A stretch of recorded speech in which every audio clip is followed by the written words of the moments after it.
In this video, we're going to look at the types of thunderstorms and the ingredients necessary to form a thunderstorm. First, we'll start with what ingredients are needed. So to get a thunderstorm, first you need some moisture. Now, usually that moisture comes in the form of a maritime tropical air mass. So for example, if you're in the eastern United States, the Gulf of Mexico or the Atlantic Ocean can bring lots of warm, moist air over land.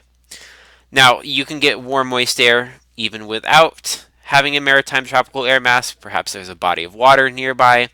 Whatever it is that you have warm, moist air, preferably in the troposphere, the lower to mid-levels troposphere. So, moist air that's higher up will have a harder time forming a thunderstorm.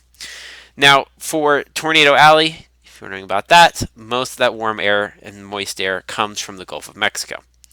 If you're on the western United States, it'll come from the Pacific, but the Pacific being colder will have less moisture than the eastern United States. Now, the second ingredient is something to lift that warm air up. And when that warm air gets lifted up, that's when it cools down. And when air cools down, the air can condense the water vapor from gas into liquid, and that provides energy. And that energy can go into powering a thunderstorm. So the main source of lift for thunderstorms is going to be a cold front. A bunch of cold air, as you can see right here, coming in and pushing the warm air out of its way. And it does that by pushing that warm air up. Now, there are other ways to lift up warm air. So differential heating, for example, things with lower albedo can heat up faster due to the sun. Even mountain ranges. So if there's a mountain and the air is trying to go over the mountain, that will rise the air up. If it's moist enough, it will allow clouds or even thunderstorms to form. And so you can get it from hot temperatures, you can get it from a source of lift like a mountain, or for the stronger thunderstorms, you can get them from a cold front. Now, what does a thunderstorm from a cold front actually look like? Well, we'll get to that in a second, but first we need to talk about what makes up a thunderstorm. So first, the parts of a thunderstorm. For a thunderstorm that is building or in its mature stage but not dying, you have two parts. You have a part where air is rising up, so warm, moist air is rising up. We call that an updraft. And then as it rises, it cools down, becomes heavier, and sinks, and you have an area where there is a downdraft. Now, before a thunderstorm starts raining, it's all updraft. When you may see it as a cumulus cloud just rising up higher and higher and higher, turning into a cumulonimbus cloud. So that would be like the early stage of a thunderstorm.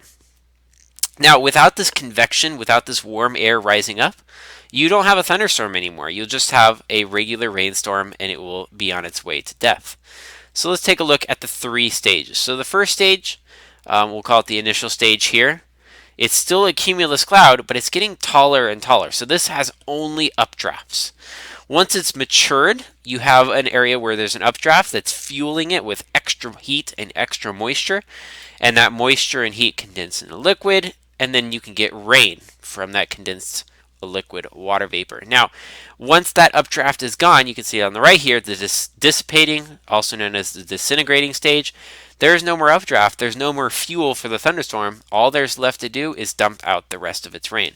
So your average cumulonimbus thunderstorm may last for about an hour between mature and dissipating stage before dissipating so much that it doesn't rain anymore. So a relatively short-lived event. But here's the thing, not all thunderstorms are just normal 1 hour long thunderstorms.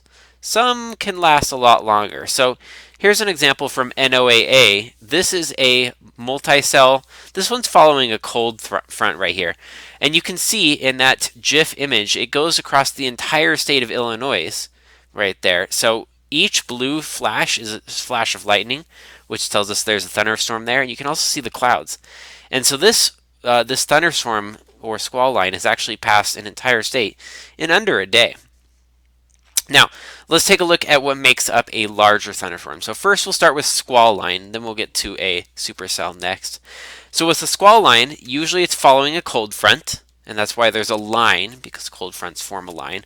And what it does is, as that cold front moves, it picks up new warm air continuously. And so the thunderstorm never dies out because there's always this warm updraft of air. And whenever it runs out of warm air, it just keeps moving because the cold front is moving as well. And so each individual area on the map may only have a thunderstorm for an hour, but the thunderstorm itself, as part of a line, continues for many hours, maybe even up to a day in some cases. Now the other type that we're going to talk about is a supercell. So with the supercell, not only do you have that warm updraft, but sometimes that updraft can spin. And when it spins, you might just get a tornado. So a rotating updraft, when it's in the clouds, that's fine. It doesn't do any damage on the ground, just looks interesting. But if that updraft makes it all the way to the ground, well, that's when you might get a wall cloud and maybe even a tornado, which we won't be covering in this video, but it is certainly possible. Now, of course, even a supercell thunderstorm, if you make the air rise up in one area, you've got to get rid of the air somewhere else, and so the cool air comes down in a downdraft, and so behind, at the end of the supercell, you do have precipitation as well. Now, if these stay in one area for too long, just like a regular thunderstorm, they will eventually dissipate. So in order to stay powered, they have to keep moving.